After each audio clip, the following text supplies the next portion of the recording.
Welcome back, everyone. My name is Patrick. You're watching the Fanatic Rundown. The Edmonton Oilers with another big victory tonight, 6-3 over the Winnipeg Jets. It was a very heated affair tonight, a lot of scrums. Oilers and Jets are two teams that don't like each other. Look for some definite carryover into tomorrow night's game. The Oilers and Jets playing it back-to-back. Tomorrow's game will be in Winnipeg, so the Oilers will have to take on the Winnipeg crowd. But tonight, the Oilers took care of business in a big way. Ryan Nugent-Hopkins, Leon Draisaitl, and Kyler Yamamoto, they were returned together as a line a couple of years ago. That line was absolutely on fire.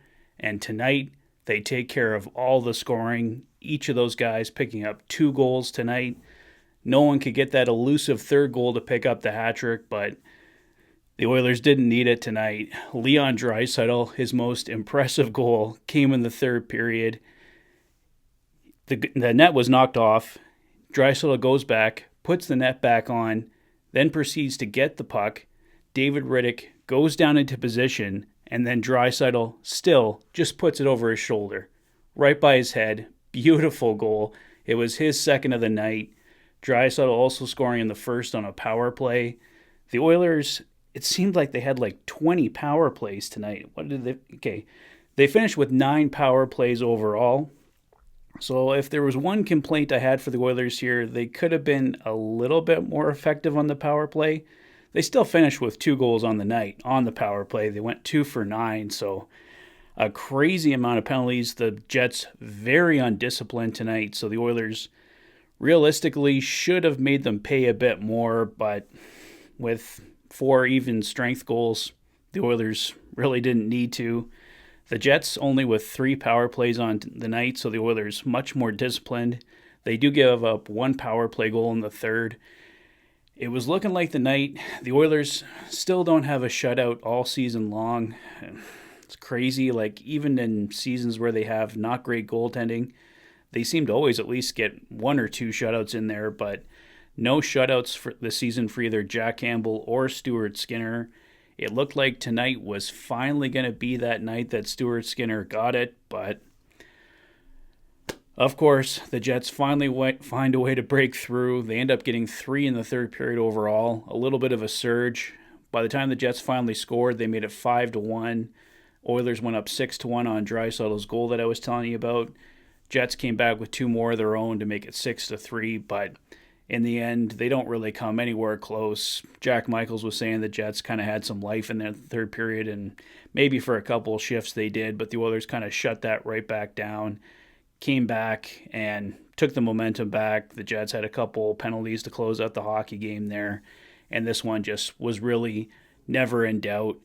Matthias Ekholm came in, second game with the Oilers, looked very good tonight. The Oilers are 2-0 with Ekholm in the lineup. Hopefully that continues, but can't last forever, but so far so good for Matthias Ekholm. Hoping we see the Oilers' other new addition from the trade deadline, Nick Bjugstad, tomorrow night. He was at Rogers Place tonight. He just kind of arrived late, so that's why I don't think he actually took part in the game. So hopefully he should be good to add to the lineup tomorrow. Guessing Devon Shore would come out so he could come in, but just a guess on my part. We'll see what happens there, but I'm sure the Oilers want to get him playing.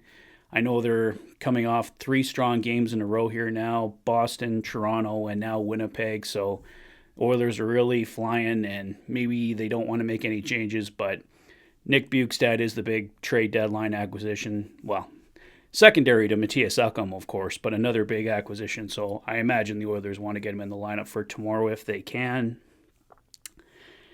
What else did I want to mention here? Nuge took a high stick in the first period, came back, and what more can you say about Nuge lately? Big fight last game against Toronto, bloody mouth tonight, picks up 2 goals. And I think he had a couple assists too. Well, he had 1 assist tonight. 4-point night for Nuge. So, he sets a new career high, 30 goals. what an incredible season Ryan Nugent-Hopkins is having. And like I said, those three guys put together again tonight, Leon Draisaitl, Kyler Yamamoto, and Ryan Nugent-Hopkins. This was a night the Winnipeg Jets were lucky to be in this hockey game. I mean, Connor Hellebuyck made some big saves. The Oilers hit at least 3 goalposts, maybe more. And this game, it really 6-3. It ended up in a blowout anyway, but this game should have been far removed. Like, the Jets shouldn't have had any remote chance in the third period. Give them some credit. They kind of fought their way back into it a little bit, but this should have been an even bigger blowout than it was. And like I said, if I had one criticism to say about the Oilers tonight, it's just they did have 9 power plays. They still got 2 goals, so I'm not going to complain too much there, but you'd like to see them convert a bit more with the amount of power plays that they had, really make the Winnipeg Jets pay there. But with all those power plays, even if the Oilers don't score, it's time that's taken away from the Winnipeg Jets. Although they did have some decent shorthanded opportunities tonight. Well, you'd think they would have with basically 18 minutes, almost 18 minutes where they were down. So they're going to have some opportunity there in 18 minutes, you would think. But yeah, overall, guys, Stuart Skinner, like I said, I thought he was going to finally get that elusive shutout tonight. Thought he was strong. I don't know, maybe 1 or maybe 2 of the goals you can maybe ask back in the third period. But overall, Skinner made the big saves when he needed to. And yeah, guys, it was basically another strong team effort once again. This is 3 strong games in a row for the Edmonton Oilers. As Jay Woodcroft said, they've really turned a corner here since Christmas. Didn't like some of the games that they played, obviously, against the weaker teams where they gave up a point, only got the loser point in overtime. But these are 3 straight games where the Oilers played really strong. They get 4 out of the 6 points. They deserved better than nothing against Boston because they played excellent in that game as well. So tomorrow's going to be another big test. You know the Winnipeg Jets are going to want to get back in this one. Get back at the Oilers for this one, I should say. And yeah, the Oilers should probably be in for another feisty affair tomorrow night. I imagine we'll see Jack Campbell in between the pipes. Connor Hellebuyck was in for the first 40 minutes tonight for the Jets, but David Riddick went in for the third period. So I imagine we see Hellebuyck back in tomorrow night, but I think it'll be Hellebuyck versus Campbell, unless the Oilers decide to play Skinner back-to-back. But I'm guessing it's most likely we're going to see Jack Campbell and hopefully the debut of Nick Bjugstad tomorrow night. Earlier starts, the Oilers actually aren't the late game on Hockey Night in Canada, which is usually the case, so they start at 5 o'clock tomorrow. And the plan is for Toff and I to do a live play-by-play stream on Rig 72 for you guys, so you can look forward to that. Just kind of watch the game with us.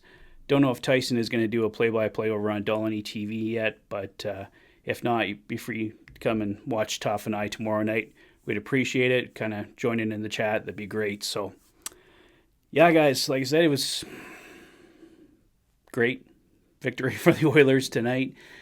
As everyone knows, it was trade deadline day today, but nothing happened at all for the Edmonton Oilers. There were some rumors about maybe Rutko Gudas, but nothing happened there.